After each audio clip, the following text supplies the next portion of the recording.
I was gonna take me a rabbit. It's no secret that the golden age of cartoons contains elements that would not be acceptable today. Jokes at the expense of minorities who were already doing it tough within a white-dominated society on occasion mar what may be an otherwise great cartoon. But perhaps the most infamous of all are 11 shorts contained within an unofficial list known as the Censored 11. Here we will do a mini dive into the series, the origins, and answer common questions about this series as a whole. After this video, I'll be releasing reviews on each and every one, should you wish to delve further into the individual shorts themselves, as this video will be just about the series itself. So to start things off, let's have a look at the cartoons that are on this list. So starting off with Hitting the Trail to Hallelujah Land, Sunday Go to Meeting Time, You're good for nothing. Get yourself into that church. The devil's going to get you sure as you're born. Clean Pastures, Uncle Tom's Bungalow, From Dixie Gal? Are you from Dixie? Jungle Jitters, Oh, for goodness sakes! The Isle of Pingo Pongo, And totally ignorant of our presence. All This and Rabbit Stew, Coal Black and the Seven Dwarfs, Quite your right for I has come. Tin Pan Alley Cats, So there is night. Angel Puss, Yeah. and Goldilocks and the Jivin' Bears. What's the matter with you, Puddinhead? So how did the Censored 11 even become a thing? Now to answer that one, we have to briefly look at the history of television broadcast rights of the Looney Tunes.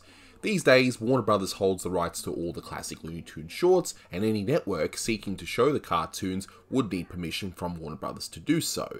It's also why all the DVD and Blu-ray releases contain shorts ranging from the harmonizing period all the way up to the Seven Arts period. But there was a point in time where the broadcast rights were actually split.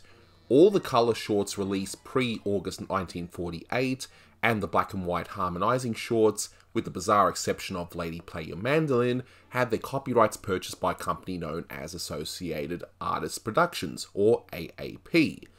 The other black and white shorts, which were the black and white Merry Melodies and the black and white Looney Tunes, were already sold to Sunset Productions, but this meant that there were essentially 3 copyright holders. So you had AAP, Sunset Productions, and Warner Brothers themselves for the post-August 1948 shorts.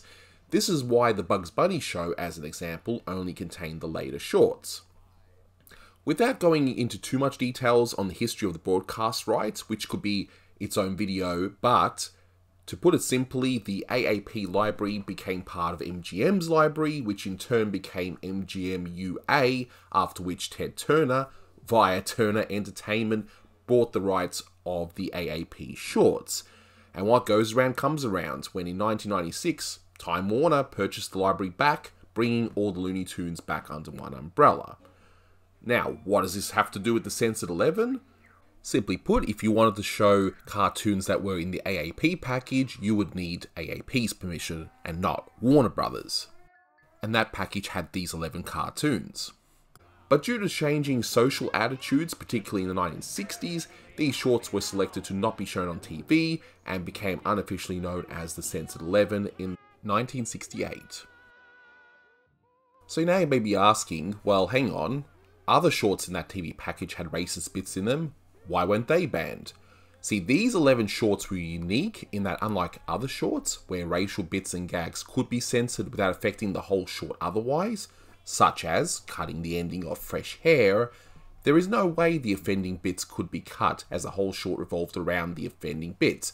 To give one example, in All This and Rabbit Stew, Bugs is pursued by an African American hunter, drawn as a stereotype for the entire short, and you simply can't remove the character at all. One weird exception though is the Isle of Pingo Pongo, where it is really only the last half plus a brief moment in the beginning that contains stereotypes, so that one could have been edited, but then again the resulting runtime might have been too small to justify broadcasting. So by the late 1960s into the early 70s, these 11 shorts were on a banned list, and other shorts containing racial African American bits or at this point even extreme violence, were censored. A common question that I get asked all the time is, why aren't some of the other racist cartoons of 1930s and 40s Looney Tunes on this censored list? And of course that would mean it would be much more than the censored 11 for sure. But as explained, the Looney Tunes were in different television packages, and the cartoons that are cited as being just as bad, if not worse than what's on the censored 11 list, such as Going to Heaven on the Mule, Buddy of the Apes, and Buddy in Africa, were not in the AAP package, but rather in the Sunset Productions package. Again, without going into broadcast rights history too much, Sunset Productions were a subsidiary of Warner Brothers that licensed out black and white Looney Tunes and Merry Melodies to Guild Films, and when Guild Films shut down, this package of cartoons was sold to Seven Arts, and a few years later Seven Arts would buy Warner Brothers. And yes, this ended up resulting in part of this library being colorized, which again would warrant its own video. So these other racist shorts were simply not part of the AAP library, but actually part of the Seven Arts Warner's library in the late 1960s when the unofficial censored 11 list came to be. It would be hard to imagine AAP not banning these shorts too, had it been in their library at the time. But, you know, there are some interesting exceptions though. I mean, you've got Frank Tashland's The Major Lie Till Dawn, which contained numerous African native stereotypes to the same level of the Isle of Pingo Pongo, and that was in the AAP library. But the biggest exception appears to be the Inky shorts, directed by Chuck Jones. These shorts are seldom seen today, but were not banned back when the censored 11 list was created. This reflects the continued societal change of what might be acceptable in the past, may not be acceptable now, though in the case of Inky, some may argue that Inky isn't a hurtful stereotype in the vein of what's in the censored 11. So another question that I get asked in one way or another is, doesn't this make the directors racist? Why would they put such harmful images in these shorts? Well, first of all, despite these shorts being made, and despite other shorts containing maybe a blackface gag or something similar, the directors themselves weren't intentionally racist, and here's why. If you look at the cartoons of the 1930s, just about every culture was lampooned in some way, and they even made jokes poking fun of the Jews, despite many of the workers on these shorts being Jews themselves. So by that logic, poking fun of African Americans was fair game. Does it make it right? Of course not, but that was the logic behind it all. And I've seen comments on some of my own videos about how the jokes about African Americans in these shorts are funny and that we shouldn't be so serious about it all. And what I'm going to say right now probably won't change your mind. The problem is that while the jokes about, say, the Jews in these shorts are based on what some of the writers and directors knew of themselves, they only knew about African Americans and African tribal cultures through the lens of what society was presenting to them. So books, movies, vaudeville, etc. presented African Americans in certain ways, and the jokes within these shorts are caricaturing what were essentially caricatures in the first place. Yes, some of the jokes have some sort of basis in truth, such as the church and religious elements that you see, but then you have gags around African Americans being lazy, being obsessed with gambling, women only either being a mammy type or a sex object, and nothing in between, and so on. And by extension, you can also apply all this to how the Native Americans and the Asians were being portrayed at the time. But with that said, they didn't create these shorts with the intent to do any harm. They created these shorts to entertain, and sometimes in hindsight, they didn't get it right. The two shorts Bob Clampitt directed in the Censored 11 series were even an attempt to present African Americans in a positive light, in particular showcasing some of the wonderful music, and even then, well, certain parts don't hold up particularly well, but for the time, it was still a pretty strong effort. And that leads to another question. Are these shorts actually even worth watching? Now that's a tough one to answer, and it really depends on you as a viewer. Some people are only interested in being entertained and may find these shorts difficult to watch, which is perfectly understandable. Others want to watch these as a curiosity, while others might be able to squint and still enjoy some of the elements within these shorts. For me personally, I still feel these are worth watching for a few reasons if you can get past the problematic elements. For one, the animation, and in the case of Friz Freleng shorts, the timing. While I have issues with Coal Black and Tin Pan Alley Cats being revered as they are for other reasons, I'll get into their respective reviews, the animation on these shorts were much like the other Clampitt shorts at the time, and it has to be seen to be believed. In fact, those two probably would be the ones I would recommend the most to watch from this list. The Friz Freleng shorts Sunday Go to Meeting Time and Clean Pastures contain some nice timing and some interesting visuals and ideas.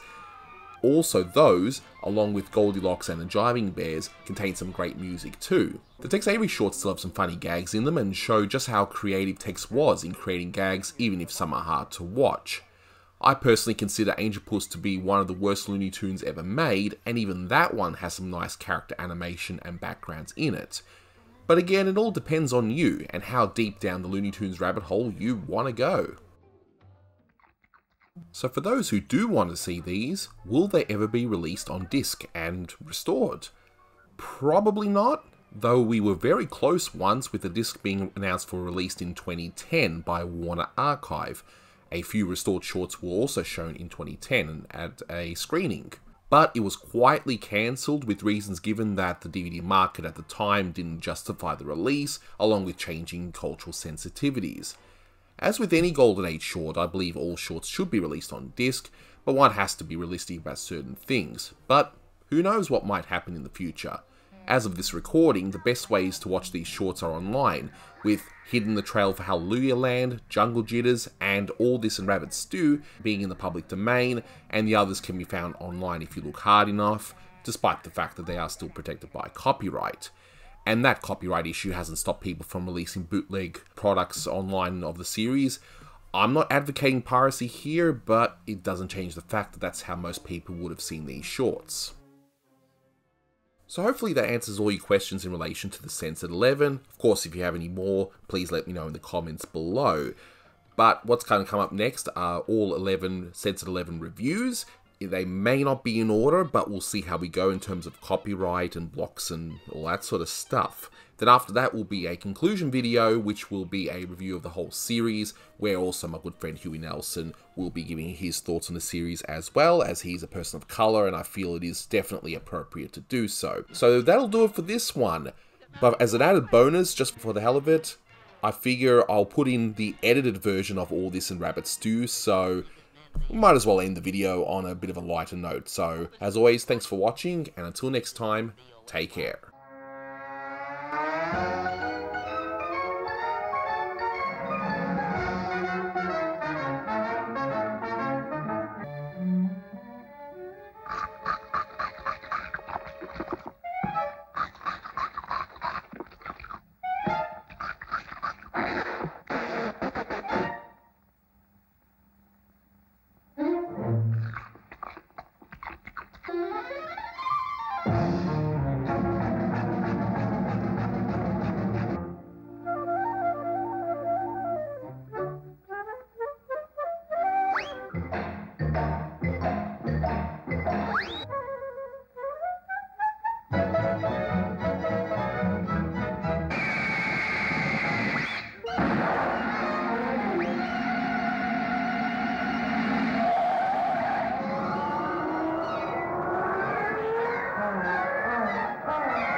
Too bad.